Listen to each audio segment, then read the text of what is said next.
Nasaksihan natin ang pag-aresto kay General Pukis, kay Romy Pukis itong araw nito. Pero kanina hapon din ay nakapag-post na agad siya ng piyansa. Siya ay kinasuhan ng inciting to sedition.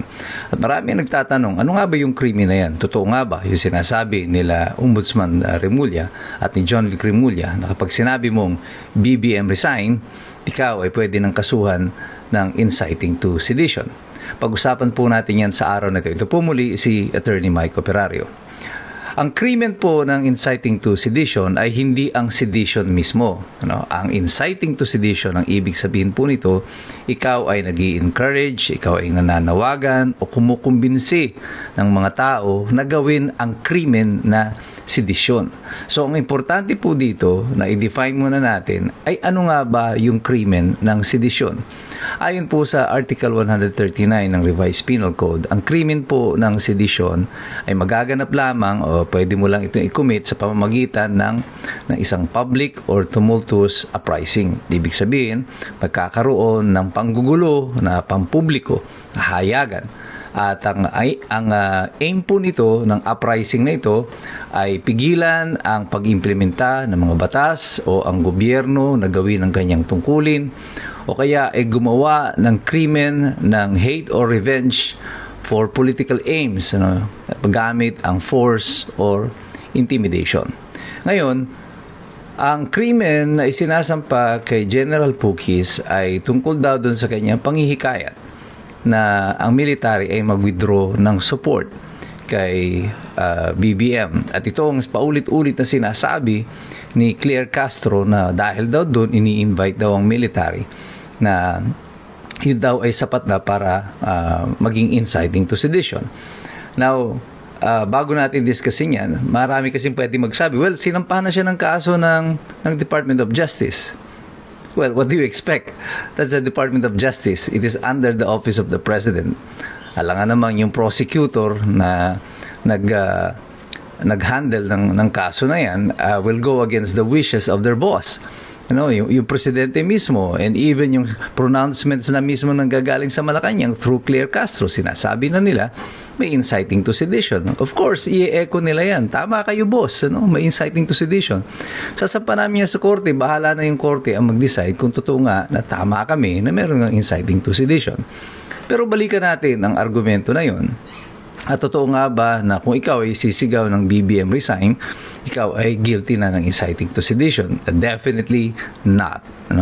At lalo kasi yung pagsigaw mo ng BBM resign ay hindi po pumapasok doon sa definisyon ng Article 139 na kung saan sinasabi dito kung paano nakukumit yung krimen ng sedisyon. At yan po yung binanggit natin kanina. Kailangan po merong public and tumultuous uprising or di kaya ini-encourage mo na magkaroon ng ganito. Na ang purpose po nito, pigilan ng gobyerno na implementa ang batas, pigilan ang instrumentalities ng pamahalaan na gawin ang kanilang mga trabaho, o di kaya ay mag-commit ka ng acts of revenge or hatred for your political aims. Gamit mo ang force and intimidation. Pagsigaw ng BBM resign ay wala pong karahasan na involved. Unless sumisigaw ka ng BBM resign, sumusugod ka sa Malacanang at may dala-dala kang tangke. Ayan po, ay po pwede ka nang makasuhan ng sedition or rebellion.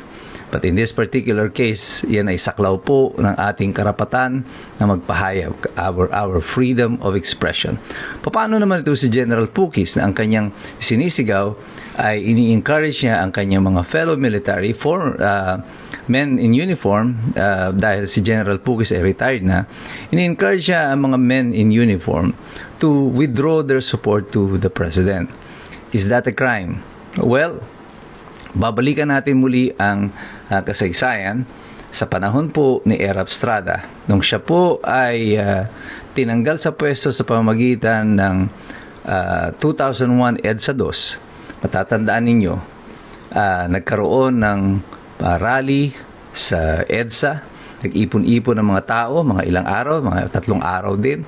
3 araw, bumaba si Erap Estrada sa pwesto. Anong nag-trigger ng pagbaba ni Erap Estrada sa pwesto? Ang final straw that broke the camel's back, ika nga, yung huling instrumentalidad ng pamahalaan na nag-withdraw ng suporta kay Erap Estrada noon ay ang military. When Angelo Reyes joined the rally in EDSA, everybody knew that it was done.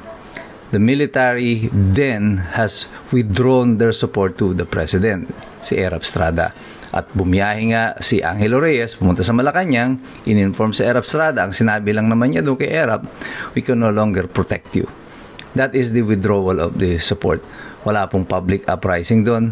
Hindi man po, nagkaroon po ng kaso nito sa Supreme Court at kinonsidera ng Supreme Court na yung pagbaba sa pwesto ni Erap Estrada ay isang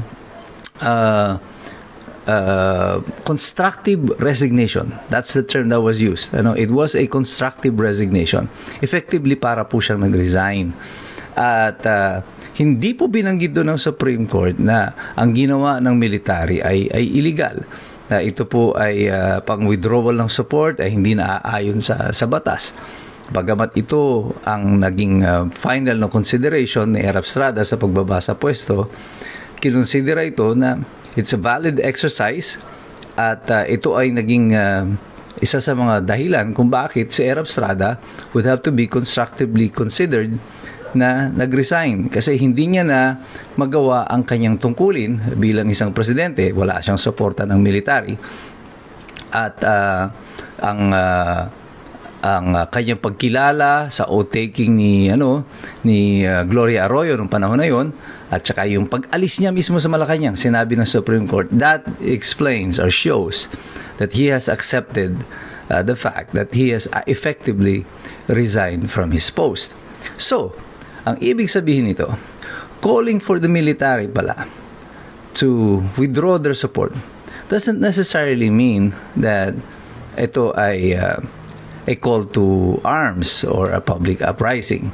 But this would have to be left now to the judgment of the court. Ang sinasabi po natin ngayon is just for public information na ito yung mga nangyari nung nakaraan at ito ang dahilan kung bakit sa tingin ko ang kaso na ito na isinampa kay General Romeo Puquis ay walang tunay na basehan. Ito ay isa na namang instrumento ng panggigipit doon sa mga nag-i-express o nagpapahayag ng kanilang disgusto sa pamahalaan. And I think what the government is doing is just fanning the flames of a rebellion against the government. Itong suppression and oppression that the government is doing is not doing them justice. Humihiling ang mga mamamayan ng katarungan doon sa flood control. Nangako sila na may ikukulong daw sila. Although hindi naman talaga tayo naniniwala, pero sila nangako na may mga ikukulong sila, mga big fish daw dito sa flood control. And yet, ang naunang ikinulong ay yung mga nananawagan ng pananagutan dito sa flood control fiasco na ito. Anong nangyayari sa pamahalaan? Well, I think the steps of collapse of the government is running into motion. Pabilisan ng pabilis yung gulong ng pagbagsak ng administrasyon na ito. Hindi dahil may mga ginagawa pa yung mga tao sa paligid nila para sampahan nila ng sedition.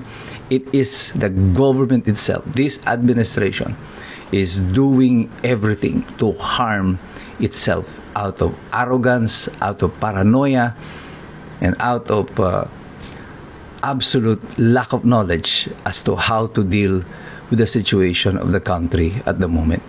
Kaya tayo pong lahat, patuloy kayong magmamasid, patuloy kayong sumali dito. Ang boses ninyo sa pamamagitan po ng pressure that we exert dito sa social media really matters. Pero sa inyong pakikialam, dapat po tayong patuloy na magsipag-aral sapagkat mahirap makialam ang taong walang alam. God bless you. God bless us all. Mabuhay ang Republika ng Pilipinas.